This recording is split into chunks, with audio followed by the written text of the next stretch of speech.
आज भारत की वयस्क जनसंख्या में से 90% से ज्यादा लोगों को वैक्सीन की एक डोज लग चुकी है। सिर्फ 5 दिन के भीतर ही 1.5 करोड़ से ज्यादा बच्चों को भी वैक्सीन की डोज लगाई जा चुकी है। ये उपलब्धि पूरे देश की है, हर सरकार की है। मैं विशेष रूप से इस उपलब्धि के लिए देश के वैज्ञानिकों का, वैक्सीन मैन्युफैक्चरर्स का, हमारे हेल्थ सेक्टर से जुड़े साथियों का बहुत बहुत धन्यवाद करता हूं। सबके प्रयासों से ही देश ने उस संकल्प को शिखर तक पहुंचाया है जिसकी शुरुआत हमने शून्य से की थी। साथियों, 100 साल की सबसे बड़ी महामारी से मुकाबले में सबका प्रयास की भावना ही देश को मजबूती दे रही है। कोविड से लड़ने के लिए बेसिक और क्रिटिकल इंफ्रास्ट्रक्चर के निर्माण से लेकर दुनिया के सबसे बड़े, सबसे तेज मुफ्त टीकाकरण अभियान तक ये ताकत आज हर तरफ दिख रही है। इतनी भौगोलिक, आर्थिक और सामाजिक विविधताओं वाले हमारे देश में टेस्टिंग से लेकर टीकाकरण का इतना बड़ा इंफ्रास्ट्रक्चर जिस तेजी से के साथ हमने विकसित किया है, वो पूरी दुनिया के लिए एक उदाहरण बन रहा है। साथियों, अंधेरा जितना घना होता है, प्रकाश का महत्व उतना ही ज्यादा होता है। चुनौतियां जितनी बड़ी होती हैं, हौसला उतना ही महत्वपूर्ण हो जाता है और लड़ाई जितनी कठिन हो, अस्त्र शस्त्र उतने ही जरूरी हो जाते हैं। सरकार द्वारा अब तक पश्चिम बंगाल को भी कोरोना वैक्सीन की करीब करीब 11 करोड़ डोज मुफ्त मुहैया कराई जा चुकी है। बंगाल को 1,500 से अधिक वेंटिलेटर, 9,000 से ज्यादा नए ऑक्सीजन सिलेंडर भी दिए गए हैं। 49 पीएसए नए ऑक्सीजन प्लांट्स ने भी काम करना शुरू कर दिया है। ये कोरोना से मुकाबले में पश्चिम बंगाल के लोगों की मदद करेंगे। साथियों, चित्तरंजन नेशनल कैंसर इंस्टीट्यूट के कैंपस में लगी देशबंधु चित्तरंजन दास जी और महर्षि सुश्रुत की प्रतिमाएं तो हम सभी के लिए बहुत बड़ी प्रेरणा है। देशबंधु जी कहते थे, मैं इस देश में बार बार जन्म लेना चाहता हूं ताकि मैं इस देश के लिए जी सकूं, इसके लिए काम कर सकूं। महर्षि सुश्रुत स्वास्थ्य के क्षेत्र में पुरातन भारतीय ज्ञान के प्रतिबिंब रहे। ऐसी प्रेरणाओं से बीते वर्षों में देशवासियों के स्वास्थ्य से जुड़े संपूर्ण समाधानों के लिए होलिस्टिक तरीके से काम हुआ है। सबका प्रयास की भावना से आज देश के हेल्थ इंफ्रा को, हेल्थ प्लानिंग को इंटीग्रेटेड करने का, राष्ट्रीय संकल्पों से जोड़ने का काम तेजी से हो रहा है। हम हेल्थ सेक्टर में आज जो चुनौतियां हैं, उनसे निपटने के साथ साथ भविष्य को सुरक्षित बनाने के लिए भी निरंतर काम में जुटे हैं। वो वजह है जो बीमारियों का कारण बनती हैं, उन्हें दूर करने का प्रयास हो रहा है। बीमार होने की स्थिति में इलाज सस्ता और सुलभ हो, इस पर हमारी सरकार का ध्यान है। और उसके साथ ही डॉक्टर और मेडिकल इंफ्रा की कैपेसिटी का विस्तार करके स्वास्थ्य सेवाओं को बेहतर बनाया जा रहा है। साथियों, इसलिए अपने हेल्थ सेक्टर को ट्रांसफॉर्म करने के लिए देश आज preventive health, affordable health care, supply side intervention और मिशन मोड अभियानों को गति दे रहा है। प्रिवेंटिव हेल्थ केयर को yoga, Ayurveda, fit India movement, universal immunisation जैसे माध्यमों से प्रोत्साहित किया जा रहा है।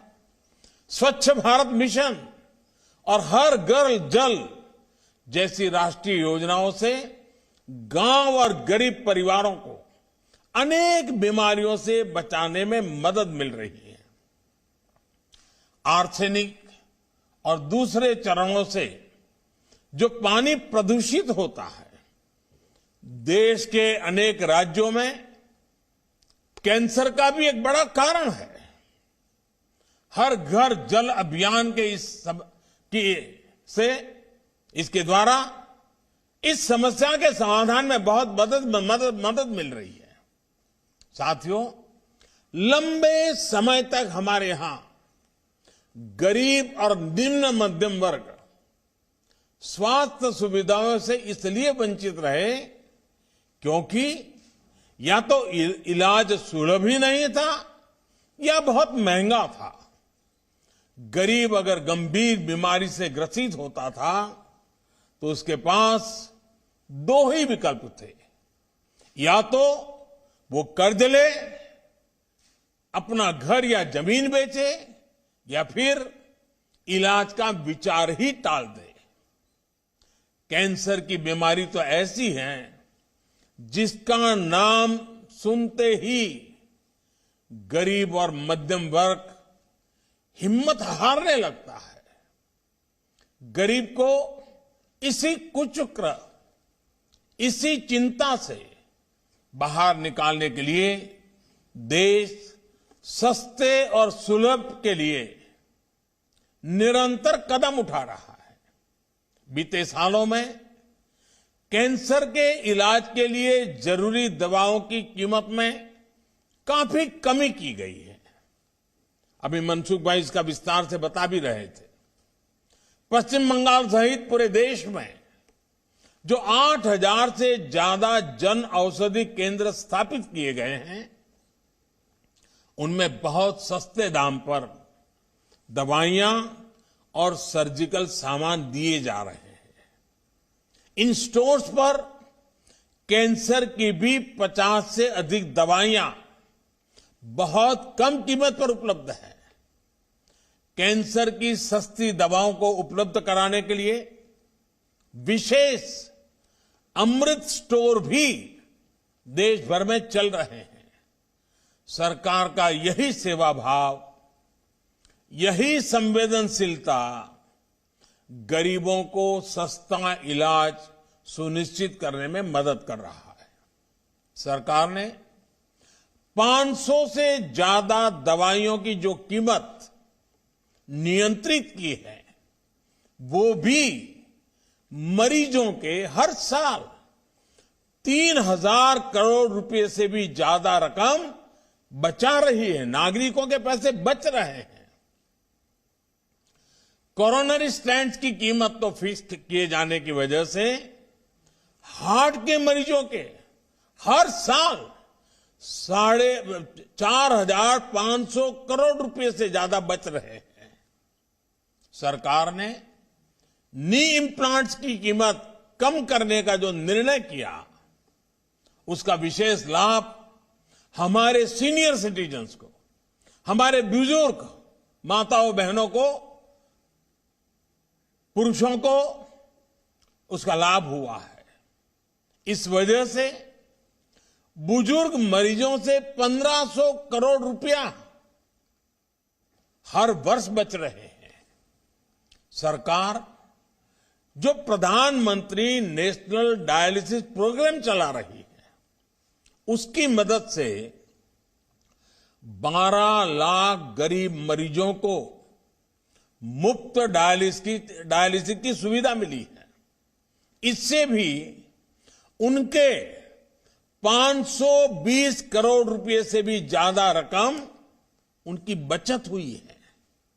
साथियों, आयुष्मान भारत योजना आज एफोर्डेबल और इंक्लूसिव हेल्थ केयर के मामले में एक ग्लोबल बेंचमार्क बन रही है। पीएम जय के तहत देश भर में 2 करोड़ 60 लाख से ज्यादा मरीज अस्पतालों में अपना मुफ्त इलाज करा चुके हैं। अनुमान है कि अगर ये योजना नहीं होती तो इन्हीं मरीजों के अपने इलाज पर 50 से 60 हजार करोड़ रुपए खर्च करने पड़ते। साथियों, आयुष्मान भारत का लाभ 17 लाख से ज्यादा कैंसर के मरीजों को भी हुआ है। चाहे कीमोथेरेपी हो, रेडियोथेरेपी हो या फिर सर्जरी, इन मरीजों को अस्पताल में हर सुविधा मुफ्त मिली है। कल्पना कीजिए, सरकार के ये प्रयास नहीं होते तो कितने गरीबों का जीवन संकट में फंस जाता या कितने परिवार कर्ज के कुचक्र में फंस जाते। साथियों, आयुष्मान भारत सिर्फ मुफ्त इलाज का माध्यम पर नहीं है, बल्कि अर्ली डिटेक्शंस, अर्ली ट्रीटमेंट, इसमें भी बहुत कारगर सिद्ध हो रही है। ये कैंसर जैसी सभी गंभीर बीमारियों के लिए बहुत आवश्यक है, वरना हमारे यहां तो ज्यादातर मामलों में कैंसर का पता लास्ट स्टेज में ही चलता था, जब बीमारी लाइलाज हो जाती थी। इसी समस्या को दूर करने के लिए 30 वर्ष से अधिक आयु के साथियों में डायबिटीज, हाइपरटेंशन और कैंसर की स्क्रीनिंग पर बल दिया जा रहा है। आयुष्मान भारत योजना के तहत गांव-गांव में बन रहे हजारों हेल्थ एंड वेलनेस सेंटर इसमें आज बहुत उपयोगी सिद्ध हो रहे हैं। बंगाल में भी ऐसे 5000 से ज्यादा हेल्थ एंड वेलनेस सेंटर बनाए गए हैं। देश भर में लगभग 15 करोड़ लोगों को ओरल, ब्रेस्ट और सर्वाइकल कैंसर के लिए स्क्रीन किया जा चुका है। स्क्रीनिंग के बाद जिनमें लक्षण दिखते हैं, उनके इलाज के लिए गांव के स्तर पर ही हजारों स्वास्थ्य कर्मियों को विशेष रूप से ट्रेन भी किया गया है। साथियों, एक और बहुत बड़ी समस्या हमारे हेल्थ सेक्टर की रही है, डिमांड और सप्लाई में बहुत बड़ा गैप। डॉक्टर और दूसरे हेल्थ प्रोफेशनल्स हो या फिर हेल्थ इंफ्रास्ट्रक्चर, डिमांड और सप्लाई के इस गैप को भरने के लिए भी देश में आज मिशन मोड पर काम हो रहा है। साल 2014 तक देश में अंडर ग्रेजुएट और पोस्ट ग्रेजुएट सीटों की संख्या 90,000 के आसपास थी। पिछले 7 सालों में इनमें 60,000 नई सीटें जोड़ी गई हैं। साल 2014 में हमारे यहां सिर्फ 6 एम्स होते थे। आज देश 22 एम्स के सशक्त नेटवर्क की तरफ बढ़ रहा है। भारत के हर जिले में कम से कम एक मेडिकल कॉलेज जरूर हो, इसके लिए काम किया जा रहा है। इन सभी संस्थानों में कैंसर जैसी गंभीर बीमारियों के इलाज की सुविधाएं जोड़ी जा रही है। देश में कैंसर केयर इंफ्रास्ट्रक्चर को मजबूत करने के लिए 19 स्टेट कैंसर इंस्टीट्यूट्स और 20 टर्सरी केयर कैंसर सेंटर्स भी स्वीकृत किए गए हैं। तो कोलकाता में चितरंजन कैंसर इंस्टीट्यूट का दूसरा कैंपस खोला गया है। इसी मौके पर पीएम संबोधित करते हुए Presenting B News app available on Google Play and App Store. Download it now.